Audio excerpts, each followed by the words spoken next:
ডিম, দুধ, ঘি ছাড়া আজকে আপনাদের সাথে আমি শেয়ার করব বিস্কুট রেসিপি খুবই সহজভাবে। হ্যালো এভরিওয়ান, আসসালামু আলাইকুম। কেমন আছেন সবাই? আজ আমি আপনাদের সাথে শেয়ার করব দারুণ একটা বিস্কুট রেসিপি।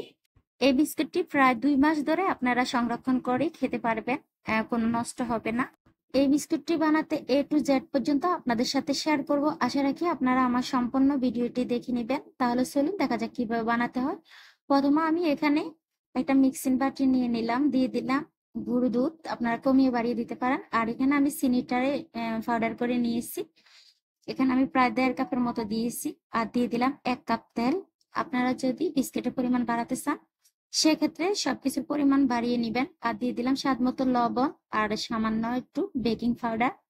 অবশ্য বেকিং পাউডারটা দেওয়ার চেষ্টা করবেন, যেহেতু আমি ডিম দেইনি তার জন্য। আর আপনারা যদি ডিম দেন সেক্ষেত্রে বেকিং পাউডারের প্রয়োজন পড়বে না। এই যে এখন আমি সবকিছু ভালোভাবে মিক্স করে নেব হ্যান্ড উইচ দিয়ে। চেষ্টা করবেন চিনিটা যেন পাউডার করে দেওয়ার জন্য, কারণ চিনিটা পাউডার করে দিলে কিন্তু এই যে তাড়াতাড়ি গলে যায় তার জন্য। আর এখানে আমি একটু ফ্লেভারের জন্য ভ্যানিলা এসেন্স দিব। ভ্যানিলা এসেন্স দিলে কিন্তু ভ্যানিলা ফ্লেভার আসে। আপনারা চাইলে এখানে ভ্যানিলা এসেন্সটা কিন্তু স্কিপ করতে পারেন। এখন আমি আটা দিয়ে দিব। আজকে আমি আটা দিয়ে তৈরি করব, আপনারা চাইলে ময়দা দিয়ে তৈরি করে নিতে পারেন। এই বিস্কিটটা কিন্তু আটা দিয়ে সুন্দর হয়। রুটি বানানোর জন্য যেভাবে একটা ড্রো তৈরি করি আমরা, ঠিক সেভাবে একটা ড্রো তৈরি করে নেব। আর যদি দেখি যে ড্রোটা একটু শক্ত সেক্ষেত্রে আমরা আরেকটু তেল দিয়ে দিব। আর যদি নরম হয় সেক্ষেত্রে আমরা আরেকটু আটা দিয়ে দিব। এই যে দেখুন পারফেক্ট ভাবে আমি ড্রোটা তৈরি করে নিয়েছি। রেস্টের কোনো প্রয়োজন নেই। আমি এখন এই থালার মধ্যে করে কিন্তু বিস্কুটগুলো বানাবো। তার জন্য আমি প্রথমে তেলটা ব্রাশ করে নিয়েছি। আমি হাত দিয়ে দিয়েছি, আপনারা ব্রাশ দিয়ে দিতে পারেন। আর এই যে এখানে বেকিং পেপার লাগবে না, আমি কিন্তু এই যে লেখার যে কাগজগুলো আছে সেগুলো দিয়ে আজকে বিস্কুটগুলো সাজিয়ে নিব। এই যে দেখতে তো পাচ্ছেন,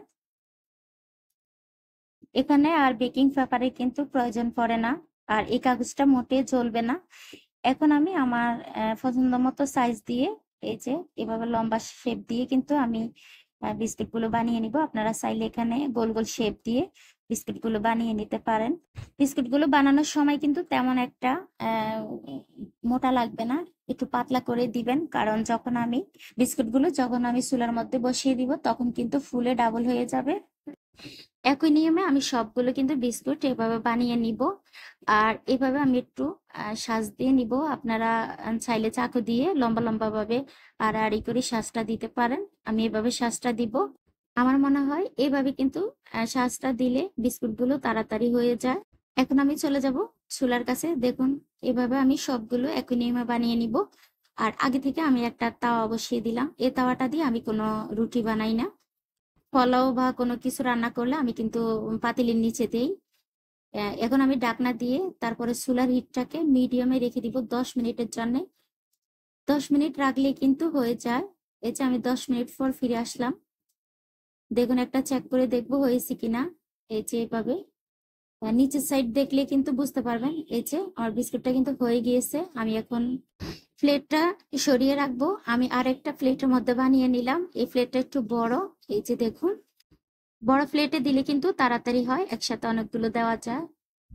এই যে হয়ে গিয়েছে। এখন আমি আপনাদেরকে একটা তুলে দেখাবো।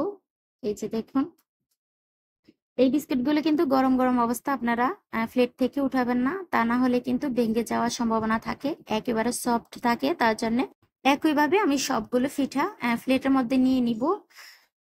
এই বিস্কুটগুলো কিন্তু খুবই কম সময়ে বানিয়ে নিতে পারবেন। আমার মনে হয় অস্বাস্থ্যকর বিস্কুটগুলো বাইরে থেকে বাচ্চাদেরকে না খাইয়ে নিজেরা যদি ঘরে তৈরি করে খাওয়াই সেটাই সব বেটার হয়।